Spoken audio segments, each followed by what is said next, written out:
Ministers Grace Fu and Edwin Tong, leaders in the sports, and most important, our Team Singapore sports persons. Thank you all for being here. It's a real privilege to have you here with us at the Istana. Thank you very much.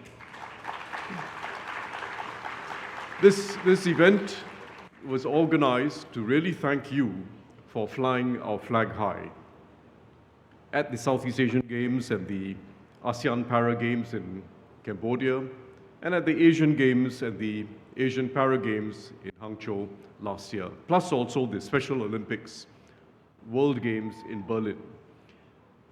5 competitions.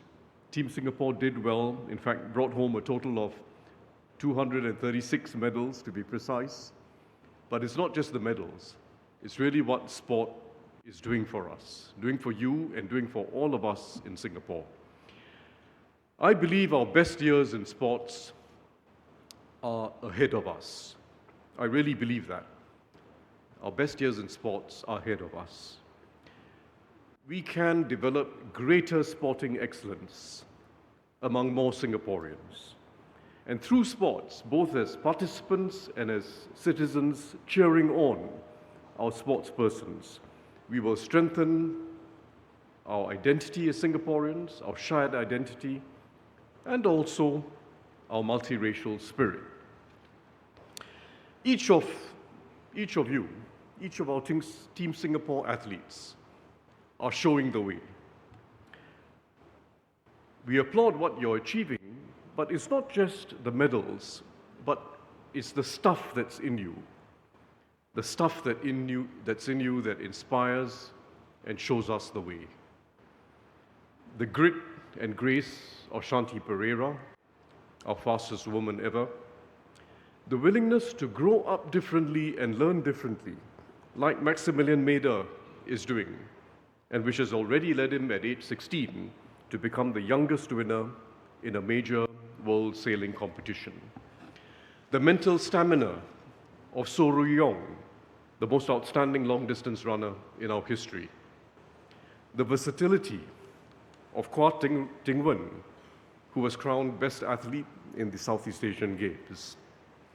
The determination of Muhammad Diroy bin Noordin, who initially struggled to pick up the new skills required for javelin and shot put, and has become among the top 10 athletes in the world in shot put as a para-athlete.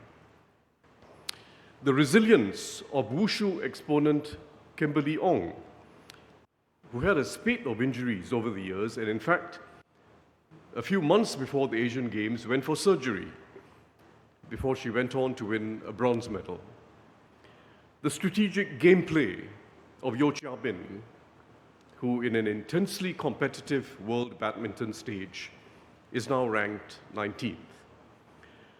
And beyond those who have won the top medals, those who are the most famous, those who are already in the top ranks internationally, many others amongst you are showing the way by overcoming the odds, by doing very credibly against competitors from much larger countries, and setting personal best records over the last year. Like I said, our best years are ahead of us. We now have a much stronger ecosystem for developing our sports persons from young. Better infrastructure, better coaching and specialist support, better collaboration and partnerships amongst the different sports bodies and associations, and better funding. Most recently, the top-up in the government's budget for the One Team Singapore Fund. To achieve our potential, we must take a long view, spot potentials in every corner of Singapore early, groom them, ensure the flame in them doesn't burn out too quickly, and help those who dedicate years to sporting achievement to have good careers after they have peaked in sports. I don't intend to elaborate much on this today, but I just want to highlight 3 opportunities. First, we can do more to develop the enthusiasm for sports and all-round sporting development from young, including in our neighborhood schools. We have the ecosystem to make this possible. It will require stronger emphasis on CCA participation from young, more regular exposure and training, and more opportunities for competition, both within and amongst schools. Second, we do have to review over-specialization at a young age. Studies have found that it often does not lead to sustained high achievement at the age when one usually peaks in sports. Associate Professor Kenneth Goh, who is also the Secretary General of Singapore Aquatics, explained this in an article he recently wrote in the Straits Times. As he put it, instead of trying to identify talent early, young athletes should be given opportunities to participate in various sports for as long as possible. And I should add, sometimes it's various events within the same sport. Over-specialization at a very early stage very often does not lead to sustained success. Related to this, we have to consider how secondary schools' admission criteria can be designed so as not to over-encourage early specialization amongst sporting enthusiasts in primary school. And I know the sports school, amongst others, have in fact been very creative and science-based in the way they've gone about their selection criteria. Third, much further on in the journey, we can do more to help athletes during their working careers, both while they are still on their sporting journeys, as well as after they have peaked in sports. The corporate sector can and should play a larger role. We're making good progress in flexible work arrangements and job rotation opportunities so that sportspersons can still train intensively while pursuing their working careers. And the companies under the SPECS business network are setting the right example.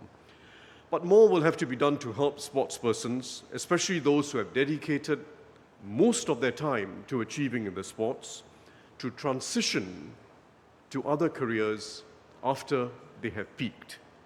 There are good examples internationally of how companies do this and how it helps not only the sportspersons who are in transition, but it also helps the image and the culture of the companies themselves.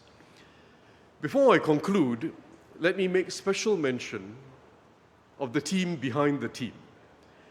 The coaches, sports scientists, medical personnel, and national sports associations, the Singapore National Olympic Council, Singapore National Paralympic Council, Special Olympics Singapore, and Sports Singapore, and all the officials behind these bodies, the wonderful volunteers of Team Nila, and credit too must go to the parents and family members of our athletes, some of whom make significant professional and even financial sacrifices to support their sporting journeys. This will be another busy year for Team Singapore, with the Paris Olympics and Paralympics happening from July, and several other World Championships and major competitions taking place. My best wishes to each and every one of our athletes. May you soar, continue to fly our flag high, and inspire Singaporeans and the world. Thank you very much.